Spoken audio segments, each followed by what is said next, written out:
everyone, welcome back to the channel. Today we're talking about something very real, common, and honestly something most of us have low-key dabbled in: hoarding. Yes, you don't run. You've probably seen those extreme TV shows where someone's living with 27 toasters and a mountain of newspapers from 1983. But hoarding isn't always that dramatic. Sometimes it looks like that chair in your room that never sees a human. Just laundry. In this video, we're breaking down what hoarding really is, why it happens, who's more prone to it, how it shows up in everyday life, and you'll learn practical ways to stop or at least manage it. By the end, you'll either say, "Wow, glad that's not me," or "Wow, it is me." Either way, you'll learn something. Let's get into it then. What is hoarding? Hoarding isn't the same as being messy or loving a good collection. This isn't about your plant babies or your sneaker wall. Hoarding is when someone struggles to part with things, no matter the value. Like keeping a broken charger just in case, even though it hasn't worked since the Obama administration. It goes beyond clutter. It can take over entire living spaces and cause stress, tension, and even health issues.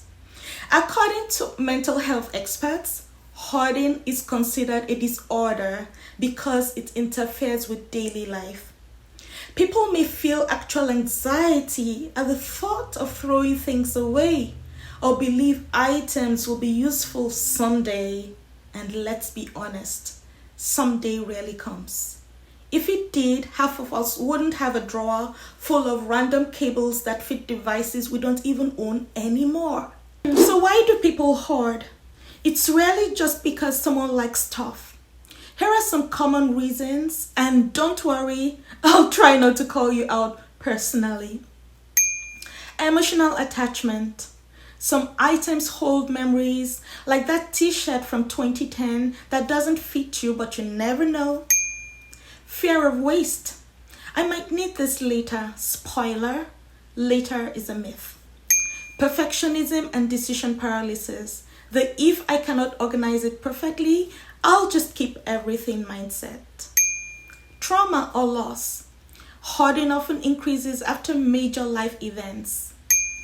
Mental health conditions, anxiety, depression, and OCD can make letting go even harder. See, it's deeper than piles of stuff. There are real emotions and fears behind it. Hoarding doesn't discriminate. Anyone can struggle with it, but research shows certain groups may be more at risk. Older adults. Hoarding tends to increase with age. Plus, older folks have lived through more "I could use this again" moments. People with anxiety or depression. When your mind is overwhelmed, your home can follow. Families with a history of hoarding. Sometimes you learn it without even noticing. Those who've experienced trauma. Hoarding can feel like a safety net. And let's be real, many hoarders don't think they're hoarding. To them, it's all important and useful. They are like, "No, I really might fix that blender one day." So what does hoarding look like in the real world? Let's paint a picture. Rooms filled with piles of stuff that stopped making sense years ago. Keeping old mail, empty containers, or broken things because it's still good. Feeling stressed or guilty at the thought of decluttering. Avoiding having people over because no one must know the secret kingdom of random items. Safety issues like blocked exits or fire hazards. Hoarding exists on a spectrum. It can be mild, like overstuffed closets, or extreme, where someone can't cook, sleep, or move around freely. Okay, here's the part everyone came for. How do we fix this? Start small. Don't try to declutter your entire life in one day. Pick one drawer. One. Set rules like, if I haven't used it in a year, let it rest in peace. Ask for support. A friend, family member, or professional organizer can be a game changer. Challenge your thoughts. If the reason you're keeping something is just in case, ask, when was the last time just in case actually happened? Practice letting go. Start with duplicates or broken items. Baby steps. Consider therapy. CBT has been shown to help with hoarding behavior. Celebrate wins. Even one trash bag is a victory. Do a little dance, buy a snack, reward yourself. Remember, this isn't just about cleaning. It's about peace of mind, freedom, and feeling safe and comfortable in your own space.